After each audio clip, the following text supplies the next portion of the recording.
we all changed our clocks recently, but for some of us, it's taking a bit longer to adjust to that time change. I'm guilty of that one. Here's my chat with Dr. Kohli on how this impacts our sleep and our health.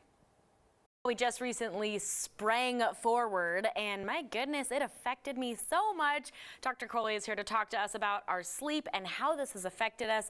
Dr. Kohli, why do we even have daylight saving time? It's interesting. It's a bit of a historical remnant, actually. So it used to be we're trying to maximize the daylight for the workers, and the companies that they're working in actually wanted to save the electricity. So it was really trying to line up their work schedules and their sleep schedules with when the sun was out so that they could maximize their work time. So to speak. Interesting. Well, I'm not sure that we quite need that anymore personally, but daylight saving time for me was really difficult. Was it hard for you this year? It really was, and I feel like it's hard for me pretty much every year, and that's why there's a lot of debate in the medical community about whether we ought to actually get rid of it altogether. Sure. Because is it adaptive or is it maladaptive? Because what it does is it really messes with our circadian rhythm. Now that's a natural little body clock that we have inside of us. So all of us have this little gland in our brain that responds to natural daylight, and it releases the chemicals and sort of sets our own body clock. And that gets dysregulated when you suddenly arbitrarily on a day change the time. Sure. And then your body has to adapt. Now it's the same kind of thing as when we travel abroad, for example, and we have jet lag. And it takes us a long time to get over that jet lag feeling because that internal body clock gets messed up, and that can result in increased inflammation. It can result in mood disorders, so it can change kind of how your mood is, but it can even change your physical health. It can change your immune system. It can change your risk for stroke, for heart attacks, what have you. Wow, so there's a lot that goes into this. Now, we always talk about sleep and why this is so important, but can you tell us really why it is? I mean, this is something that, again, is changing our sleep just inherently and changing that circadian rhythm.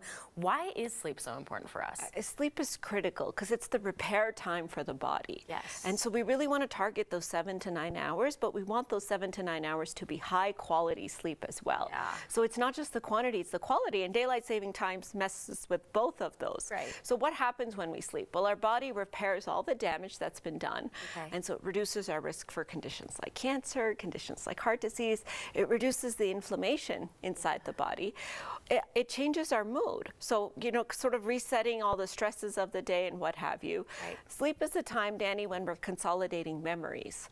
So even our intelligence, our thinking, our memories, our cognition is affected by how much we're sleeping and the quality of the sleep that we're getting. Wow. Okay, so obviously very important to get our not just 7 to 8 hours, but really good quality sleep. Now, I don't know about you, but I have not been able to get back into the routine even after daylight saving time. So how do we get back into that routine, into those good sleeping habits? So I would have a few tips. The first is you really, really want to coordinate your sleep cycle with the daylight cycle. So you're not going to be staying up till midnight on Netflix. You're going to go to bed when soon after it gets dark. So if the sun goes down around 7, you want to try to be in bed around 9-ish. Is kind of the sweet spot for most adults. And then you really want to try to sort of wake up at the crack of dawn. You know, just like they say, early to bed and early to rise. Because that helps kind of align your body with the natural light that's out there, so that when you're waking up in the morning and you're telling your body to release chemicals to wake you up, like cortisol and other chemicals that get your day started, the light is doing the same thing. So you're kind of working in conjunction. You want to try to minimize, you know, any bright screens right around bedtime. Because guess what those screens do? They stimulate that little gland in the brain. And so they're sending light into your brain and confusing your brain, especially right before bedtime. And then you want to try to have good sleep hygiene, which means give yourself at least sort of 30 minutes to wind down. You don't just, you know, stop what you're doing, get into bed and expect to fall asleep right away. Have a wind down ritual and a wind up ritual in the morning. Now, before I let you go, Dr. Kohli, something that always is, you know, makes me curious.